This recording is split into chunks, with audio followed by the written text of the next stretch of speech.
और इसी तरीके से सही मुस्लिम में बड़ी खतरनाक एक रवायत है 7035 जिसमें अम्मार इब्न यासिर से पूछा गया आप जो अली का साथ दे रहे हैं क्या रसूलुल्लाह ने आपसे फरमाया था सल्लल्लाहु अलैहि वसल्लम? आपने फरमाया रसूलुल्लाह सल्लल्लाहु अलैहि वसल्लम ने हमसे कोई ऐसा अहद नहीं लिया था इस मामले में, सवाए उस एक अहद के जो हुज़ैफा इब्न यमान को आपने बताया था कि मेरे असहाब में 12 मुनाफिक हैं। अब करते हैं मसले का हल अल्लाह की दी हुई तौफीक से। और हल इस तरीके से है कि मिर्ज़ा जी की मैयत उठ जाती है। अगर मिर्ज़ा जी आगे पढ़ लेते, मिर्ज़ा जी को एक अटैक आता और शायद उसी वक्त रूह दार फ़ानी से कूच कर जाती। क्योंकि देखो हदीस नंबर 7035 मिर्ज़ा जी ने पढ़ी, 7036 के अंदर अल्फाज हैं, जिसे कि समझो ज़रा बात को कि 7035 में फ़ी असहाबी इसना अशरा मुनाफिकन, मेरे सहाबा में 12 मुनाफिक हैं। तो सहाबी से मुराद क्या है? मैंने मार्फतुस सहाबा व अहले बैत सीरीज़ पार्ट 1 बाउनवान सहाबी किसे कहते हैं, मैं ये बात बताई थी कि सहाबी लुगतन हर उस शख्स को कहा जाता है जो किसी फ़र्द से किसी तहरीक की बाबत मुंसलिक हो, किसी इदारे से किसी वजह से मुंसलिक हो। लफ्ज़ सिहाबा का इतलाक़ उस पर भी हो जाता है, जिसकी सबसे बड़ी मिसाल कुरान में आता है अस्हाबुल जन्नह, कुरान में आता है अस्हाबुल जहन्नम, जन्नत वाले अस्हाब, जहन्नम वाले अस्हाब। तो यहाँ मुराद क्या होगा? मिर्ज़ा जी से पूछो, मिर्ज़ा जी इससे मुराद क्या है? अल्लाह के रसूल के साहबा? तो नहीं ना, समझे हैं या नहीं? मैंने वो साहबी किसे कहते हैं पूरी इसकी वजाहत दलाइल के साथ दी है कि साहबी के क्या क्या मायने हो सकते हैं। और सुनो, यहाँ पर असहाबी फी असहाबी इसना अशरा मुनाफिकन, ये इस्तिलाहन अल्लाह के रसूल अपने साहबा के लिए नहीं कह रहे, बल्कि इससे मुराद लुगतन वो जो किसी से मुंसलिक होते हैं, जैसे कि उम्मत अपने नबी की तरफ मंसूब होती है, मुंसलिक होती है।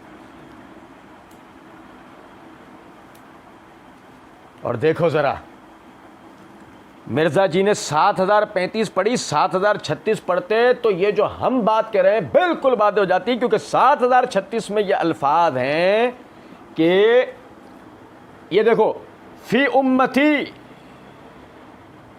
उम्मती इसना अशरा मुनाफिकन, फी उम्मती इसना अशरा मुनाफिकन। मिर्ज़ा जी बॉम्ब फटा,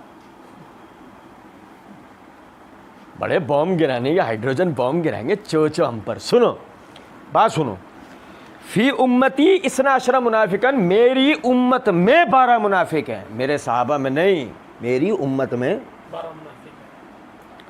और फिर सुनो जरा बात, 7036 अब 7037 है ताबूत में आखिरी कील के बाकायदा ये अल्फाज हैं कि अम्मार रज़ी अल्लाह तआला ने क्या कहा था कि इस हदीस को हुज़ैफा बिन यमान रज़ी अल्लाह ने बयान करा। और सुनो ज़रा बात को, अबू तुफ़ैल बयान करते हैं कि अहले उक़बा में से एक शख्स का हज़रत हुज़ैफा के साथ झगड़ा हो गया, जैसे कि आम तौर से लोगों में होता है। उसने कहा मैं तुमको अल्लाह की कसम देता हूँ, बताओ अहले उक़बा कितने थे? अरे यार सुनो ज़रा, बताओ अहले उक़बा कितने थे? लोगों ने हज़रत हुज़ैफा से कहा जब ये आपसे पूछ रहा है तो इसको बताइए। उन्होंने कहा हमको ये ख़बर दी गई थी कि वो 14 हैं, हमको ये ख़बर दी गई थी कि वो 14 हैं, अगर तुम भी उनमें से हो तो फिर वो 15 हैं। उन्होंने कहा मैं अल्लाह को गवाह करके कहता हूँ कि उनमें से 12 वो हैं जो दुनिया में अल्लाह और उसके रसूल से जंग करने वाले हैं। फी उम्मती इसना अशरा मुनाफिकन की तशरीह आगे ही अगली हदीस में बिल्कुल वाज़ेह हो गई है कि उससे मुराद असहाब से मुराद असहाब रसूल नहीं है, असहाब उक़बा है, असहाब। ओ यार सुनो जरा बात, सीरत पढ़ने वाला एक छोटा नन्ना मुन्ना काका मिर्ज़ा जी की ज़बान में वो भी जानता है कि असहाब उक़बा 2 हैं, एक वो बदर वाले और वो हिजरत वाले, और एक वो हैं जो तबूक के ग़ज़वे से लौटते वक्त नबी सल्लल्लाहु अलैहि वसल्लम को शहीद करने के लिए घात लगाकर बैठे हुए थे। एक तो वो हैं बदर वाले, सुलह हिजरत से पहले वाले, और एक है तबूक से लौटते वक्त जो नबी सल्लल्लाहु अलैहि वसल्लम के लिए जो घात लगाकर बैठे हुए थे आपको शहीद करने के लिए, बच्चा भी जानता।